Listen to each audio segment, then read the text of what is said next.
Hi, my name is Dan Campbell. Welcome to the QA Academy. It's one of those weird little YouTube channels that you can only find whenever you accidentally fall asleep with autoplay on. Sleep tight, my friend. Today I'm going to get one of those weird videos out of the way where you have to sort of establish the baseline of the history of the thing you're talking about. Only that's a little tricky with QA. It's actually kind of hard to narrow down a direct origin point for this profession. Because back in the day, whenever video games were being made, back in the Magnavox Odyssey and Atari days, it was usually one, maybe just a handful of people making one game. And back then, it was just important for everybody to have their eyes open for bugs and things that needed to be fixed before the game got shipped. Now this is something I'm just kind of assuming, that eventually it got to be such a problem, games got so big and complex that systems started overlapping to where it just ended up having to be somebody's full-time job to take care of the bugs. It just was no longer feasible for each person to be checking the whole game for how their check-in actually interacted with everything else. And that's how I like to imagine how the profession of QA was born, even though I don't think I could really prove any of that. Now, quick caveat, little tributary on this little journey down the river of QA, is that quality assurance is kind of, in a way, technically everybody's job. Developers are supposed to test their stuff whenever they check it in, but it's kind of impossible to ask them to do that with the entire game. Like, for instance, you might put a, direct copy of a gun in the game that, maybe looks a little bit different but behaves exactly the same. You dropped your dude in the level, equipped the gun, it fired, it behaved exactly like you think it would. That designer could probably feel pretty good about like, there's probably not many bugs with this gun. Only for someone to go into the shop interface later of that same game and find that gun listed with a very odd icon because it doesn't quite know where to look, or maybe it has the exact same icon as the one that it was sort of copied from. Well, it's kind of just impossible to ask them that every single check-in they make to check for that kind of thing. So that's why I like to say that QA is everybody's job, but we're the specialists in it. Okay, let's talk about a few things that QA is not. Now, the one thing that I'd always heard and got asked more than anything else whenever I'd tell somebody that I was a video game tester, they would say, "Oh, that's really cool, so you get to play video games all day." I can't stress enough, that's not what the job is. Don't get me wrong, playing the game is part of it, but there's a big difference between playing a game for enjoyment and playing the game for, testing it. This would be like assuming that a professional baseball player does nothing but play catch all day. Yeah, they have to be able to throw and catch the ball, but that's really reductive and not exactly a representative of what they actually do for a living.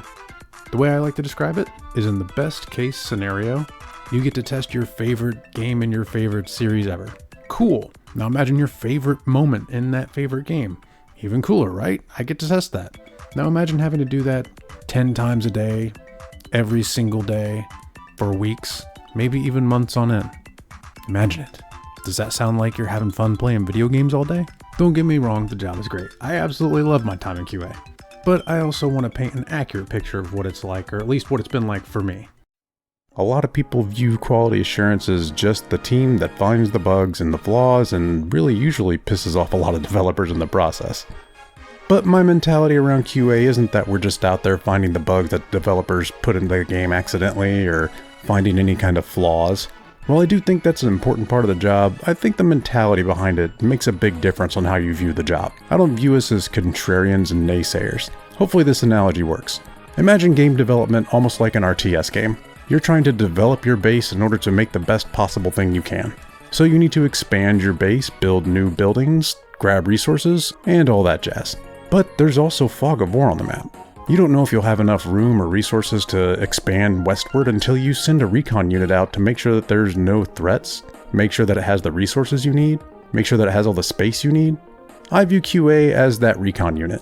We go out and we see all the things that the developers really need to know about. We find all the threats, all the points of interest, everything we can, and report back.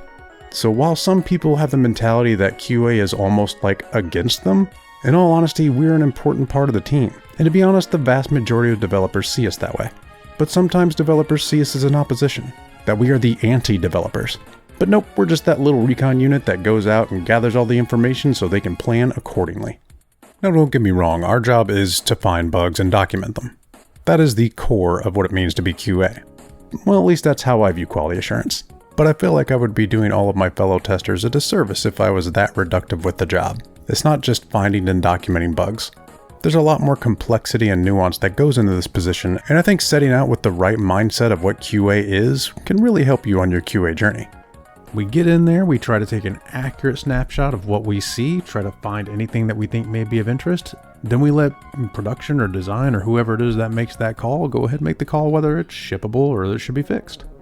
So there we go, I think that works. So that's really what a lot QA is. It's putting the game through its paces, making sure you can find all the things of interest, and then hoping somebody will make the right call on whether to fix it or not. Now, why is QA important? Why do I think it's such a big deal that this is preserved as a profession and we try to standardize a few things across the board? What makes QA so friggin' special? Well, let's look at it this way. No matter how complex you think games are now and how simple they may have been back in the day, every game has a bug in it somewhere, somehow. No disrespect to Al Alcorn, but there's actually even a bug in Pong where if you position the paddles just right, you can actually make it to where the ball will bounce back and forth infinitely. I'd call that a bug. And rest assured, even if you don't hear about it online, every single bug that QA finds, someone else is going to find it too. I'd say most of the time, if it's a good QA department, if it's a pretty noticeable bug, they probably found and documented it before launch, and it was probably either just came in under the wire too late, or maybe it just, wasn't worth it in the eyes of the production team. I honestly don't know. There's a lot of reasons why a bug can slip through the cracks. Now, there are going to be a lot of bugs out there that people find whenever they're playing the game, because there's no way a QA department can out-test the public. So imagine you have a 100-person QA department, and that's a big QA department, and you had all of them put in 1,000 hours on a game, which is quite a bit of time. That's obviously 100,000 hours. Seems like a lot of time put in on that game.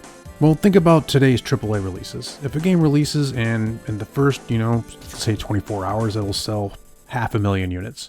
If each of those 500,000 people play 2 hours, that's already 1,000,000 hours put in on that game. There's no way we can compete with that. So my camera is starting to fall, so I guess I better wrap this up. We have to be smart in QA with our hours. Basically, we can't just willy-nilly play the game. We have to have a plan when we go in. And that's where we're going to go in a future lesson, test plans.